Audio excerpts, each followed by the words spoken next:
A new Pokemon generation is upon us. Let it be said that Pokemon Let's Go Pikachu and EEVEE was one of my top games of last year.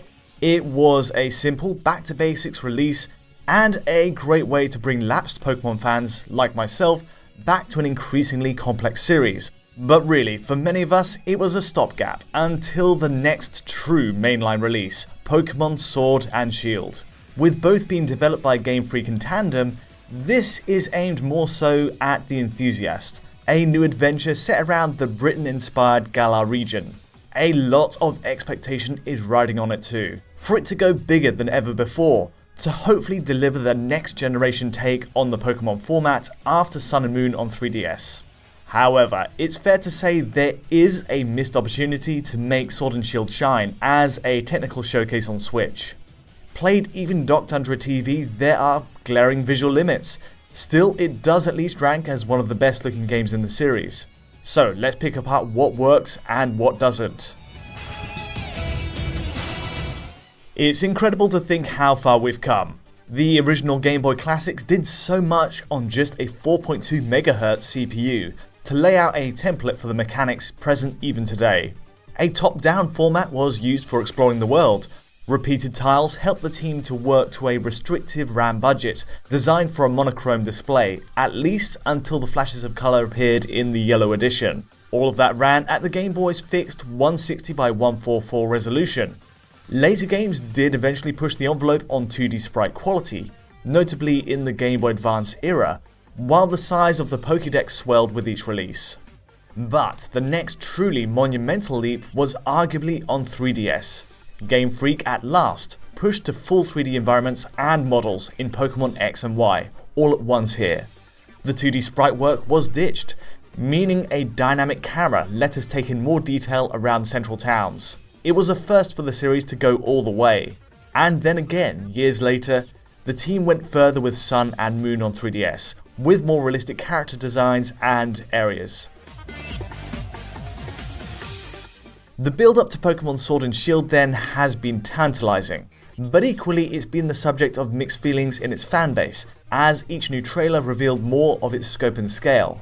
The concerns about its visuals, it turns out, are partly justified in my view, but more on that later. The bar was set pretty high at Switch's launch, in fairness, with Zelda Breath of the Wild, a cel-shaded effort with incredible world detail, lighting and physics. And then we have games like Xenoblade Chronicles 2, upping the ante with some lush forest areas. The question had to be asked then, what if a Pokemon game could match this quality in world design? To answer that, a heads up here that there will be spoilers going into this, for towns and potentially Pokemon many hours into the adventure, in order to cover it properly. There's no way to show this game at its best without delving deep. So with that said, let's get started. To the positives first. As the 8th generation entry in the series, the engine setup is uncannily similar to Let's Go, albeit with major enhancements. There's a focus on right stick camera control for one, giving you more vision of the world at an angle. And what a world it is. The new wild areas are the standout upgrade here. Huge open-ended sprawls that can be explored freely, like in an MMO. In the Bridge Plains area, for example, you get a sense of scale just never seen before in a Pokemon game. A giant bridge towers over its centre, while foliage density is surprisingly well handled on the ground. Pop-in is minimal, for this one part at least, and in the light of day, plants sport a nice bloom effect that saturates the screen with colour. Better still, roaming Pokemon are visible across the scene too, much like the Let's Go approach. This is easily the game's visual high point.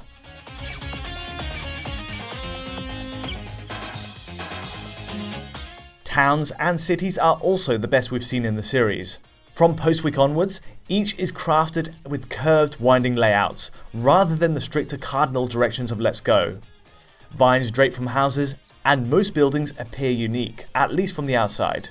It also sticks to a pseudo cel-shaded look, with the more organic layout used in Sun and Moon. Sadly, the camera does fix to a set route in these towns. A bit of a shame, but it gives the best view of each area. And it does potentially allow Game Freak to better optimize the frame rate in these dense spots. There's a downside to all of this which I'll get to later, But let's keep it in perspective. Going back to Sun and Moon on 3DS, Sword and Shield offers an obvious generational leap.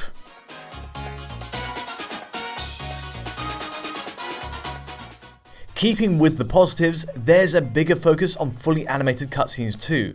Again, it follows the trend of Sun and Moon here. Impressively, these are in-engine renders that push the story along, like the opener with these 3 starter Pokémon. It's beautifully animated, and the kind of narrative push that this series has needed. This should really have been taken much further though. Voice acting is entirely missing, and these high quality scenes just aren't frequent enough. Rather, you get a lot of talking heads with speech bubbles and limited camera movement all the way through it. It's a step forward then, but not a radical one. A lot of the gameplay is tied together by the wild areas of course, and the battling itself. For these, characters and Pokémon cast their own accurate shadow on the ground too. Sun and Moon did this in battle, but now it applies to traversal as well, rather than simply using a circle on the floor. There's extra dynamics on top of this. Some we have already seen, like the changing weather states and variable cloud coverage. But then there's the more taxing effects like fog and bloom lighting in districts later into the game. Plus, of course, the new raid-style Dynamax battles, unique standoffs against a jumbo-sized version of a Pokémon. These parts, at least, are closer to what I was expecting of a true next-gen Pokémon.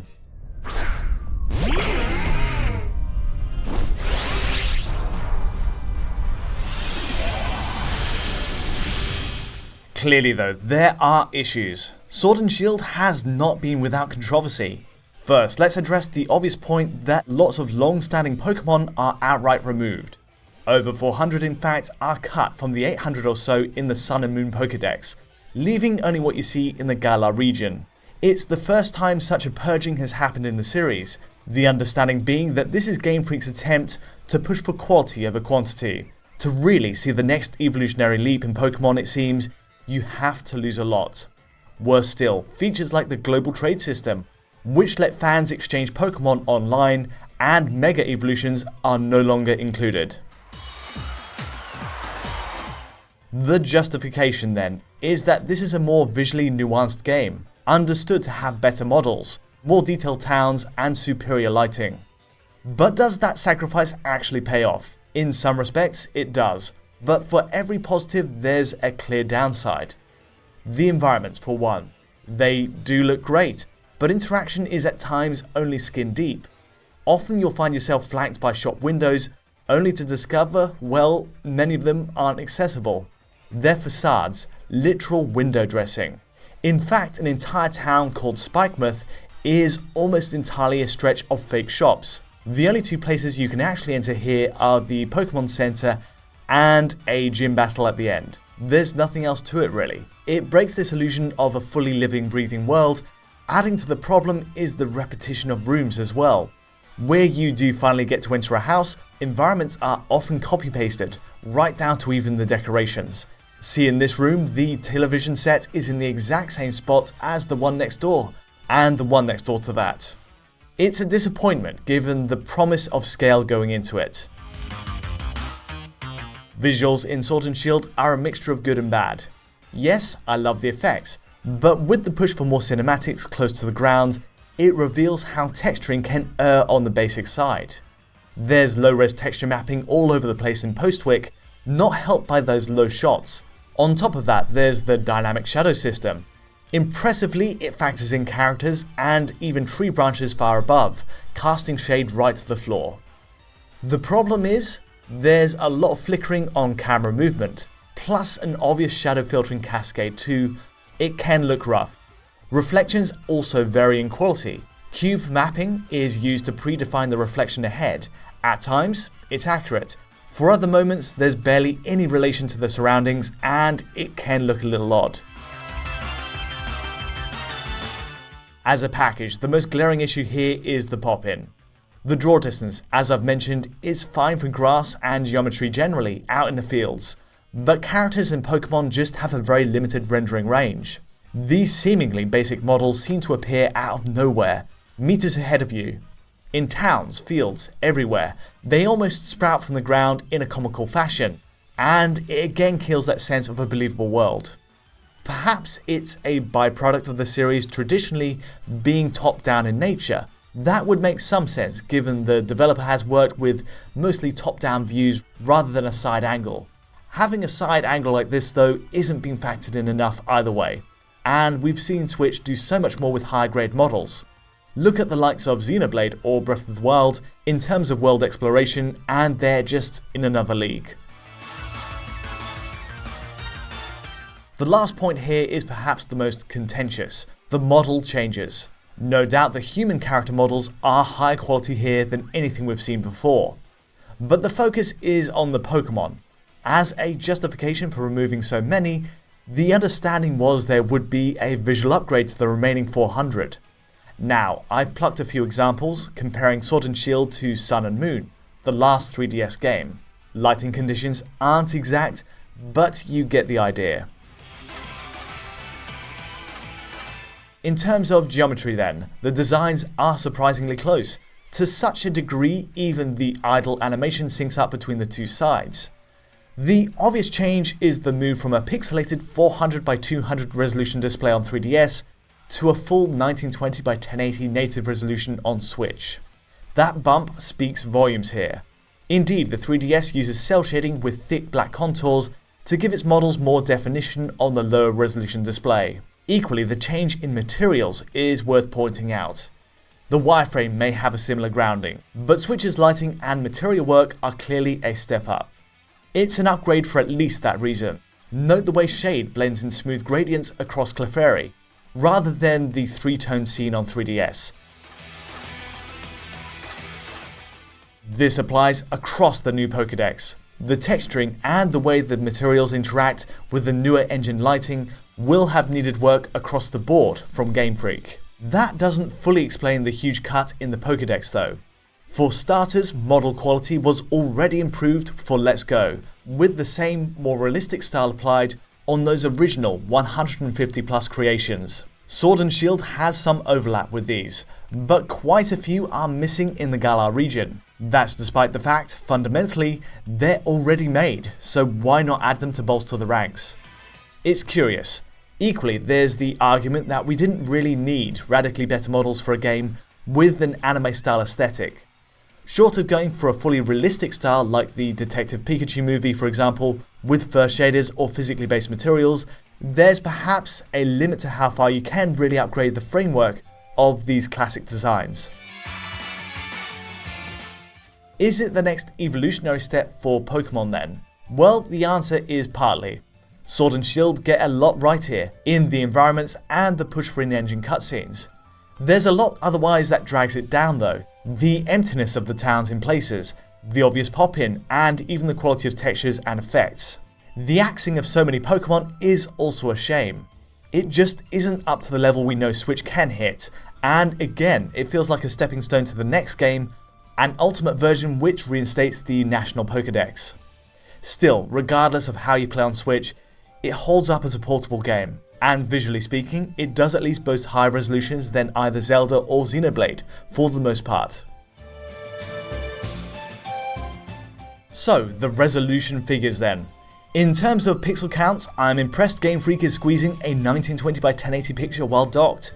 Indoors, you'll get a pin-sharp full HD picture, much like Let's Go on Switch. A dynamic setup is in place, though that means, yes, step outside, and complex areas filled with NPCs drop the resolution. The lowest figure?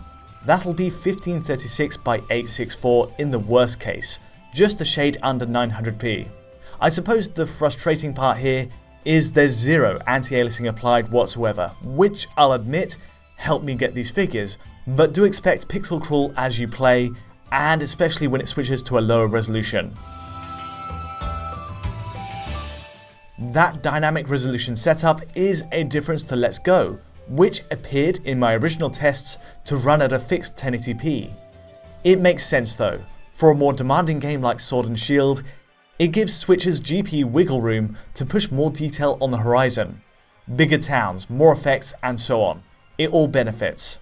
The same goes for the portable mode. It runs at a dynamic 1280 by 720, hitting the top number indoors, but dropping to 1024 by 576 in taxing outdoor parts. It's 80% on each axis of the max resolution, just like docked, so there is some consistency to the way it works. Meanwhile, the comparisons between docked and portable don't really reveal too much at all, besides the res divide. It's 1080p versus 720p. There's no boost in shadow quality or even pop-in while running docked. It's the same setup all round.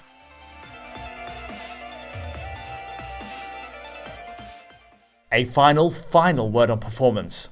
That adjustable resolution no doubt does wonders for locking down a 30fps most of the time, and that it very much does. Docking the Switch gets you a locked 30fps with very rare frame time blips. I've tried pushing the engine as hard as I can, with Dynamax battles and moving quickly with the bike. It holds up. That's not to say it's perfect by any means. Expect drops like this, just as you bump into an enemy. That transition effect between running the field and battling seems to knock Switch down a few pegs in performance, into the 20s and under. Nothing too drastic otherwise, and gameplay is out of your hands anyway in these moments. Perhaps more obvious is the split screen camera view in battle. These are used very sparingly, slicing the screen into two parts while you choose your next move. 20fps again is the hard cap here, but it really doesn't last too long. In the majority of cases then, Sword and Shield runs at 30fps very closely. Likewise, the portable playback shows much the same. All through that first trip down the taxing first road to multiple NPCs, it holds up really nicely. This is improved somewhat on the 3DS outings. Games like X and Y ran with drops into the 20s after all, more often than this ever does. In that sense, the performance here is much closer to Let's Go Pikachu and EEVEE, which also had those rare 20fps drops if you'll remember in the Viridian Forest. Otherwise, a very good showing in frame rates all round.